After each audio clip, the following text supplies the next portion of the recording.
कोविड-19 की वजह से देश भर में लागू लॉकडाउन की वजह से प्रवासी लोग पैदल, ट्रक, साइकिल से अपने गृह राज्य जाने को मजबूर हैं। इनमें से बहुत से लोगों को हादसे की वजह से अपनी जान भी गंवानी पड़ी। अन्य राज्यों में फंसे उत्तर प्रदेश के प्रवासी कामगारों एवं श्रमिकों को लेकर खूब सियासत हो रही। कांग्रेस महासचिव और यूपी की प्रभारी प्रियंका गांधी ने ट्वीट कर यूपी सरकार के सामने एक प्रस्ताव रखा था, जिसे यूपी की योगी सरकार ने मान लिया है। गाजियाबाद के रामलीला मैदान में प्रवासी मजदूरों की जुटी भीड़ का वीडियो ट्वीट करते हुए प्रियंका गांधी ने लिखा कि प्रवासी मजदूरों की भारी संख्या घर जाने के लिए गाजियाबाद के रामलीला मैदान में जुटी है। यूपी सरकार से कोई व्यवस्था ढंग से नहीं हो पाती। यदि 1 महीने पहले इसी व्यवस्था को सुचारू रूप से किया जाता तो श्रमिकों को इतनी परेशानी नहीं झेलनी पड़ती। कल हमने 1000 बसों का सहयोग देने की बात की। बसों को उत्तर प्रदेश बॉर्डर पर लाकर खड़ा किया तो यूपी सरकार को राजनीति सूझती रही और हमें परमिशन तक नहीं दी। विपदा के मारे लोगों को कोई सहूलियत देने के लिए सरकार न तो तैयार है और कोई मदद दे तो उससे इनकार है। आदरणीय मुख्यमंत्री जी, मैं आपसे निवेदन करना चाहती हूँ, ये राजनीति का समय नहीं है। हमारी बसें बॉर्डर पे खड़ी हैं।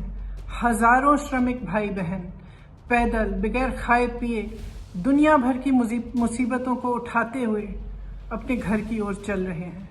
हमें उनको मदद करने की अनुमति दीजिए। हमारी बसेस को परमिशन दीजिए ताकि हम उनको सही सलामत अपने घर पहुंचा पाए। धन्यवाद। जय हिंद। इससे पहले प्रियंका गांधी ने सीएम योगी आदित्यनाथ को लिखे एक पत्र को ट्वीट करते हुए लिखा था, आज यूपी सरकार को पत्र लिखकर कांग्रेस की तरफ से 1000 बसें चलाने की अनुमति मांगी है।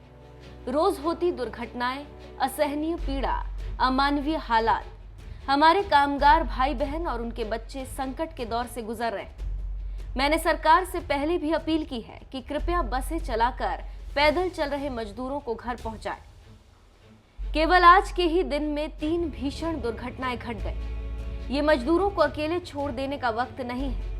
आशा है उत्तर प्रदेश सरकार से सकारात्मक जवाब आएगा।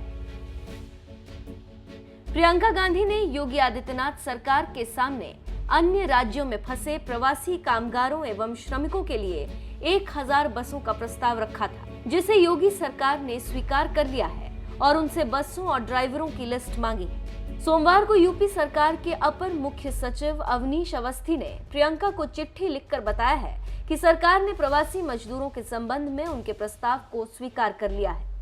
इस पत्र में लिखा गया है कि अविलंब 1000 बसों की सूची और उनके चालक परिचालक की डिटेल्स को सरकार को उपलब्ध कराएं, जिससे कि उनका उपयोग प्रवासी मजदूरों के लिए हो सके। यूपी सरकार के इस कदम के बाद प्रियंका गांधी ने सीएम योगी आदित्यनाथ को धन्यवाद कहा।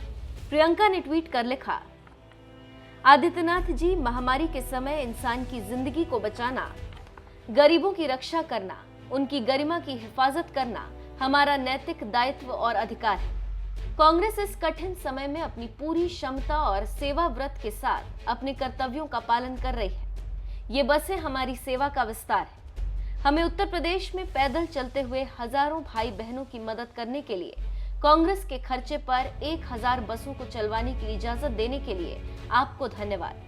आपको उत्तर प्रदेश कांग्रेस की तरफ से मैं आश्वस्त करती हूँ कि हम सकारात्मक भाव से महामारी और उसके चलते लॉकडाउन की वजह से पीड़ित उत्तर प्रदेश के अपने भाई बहनों के साथ इस संकट का सामना करने के लिए खड़े रहेंगे।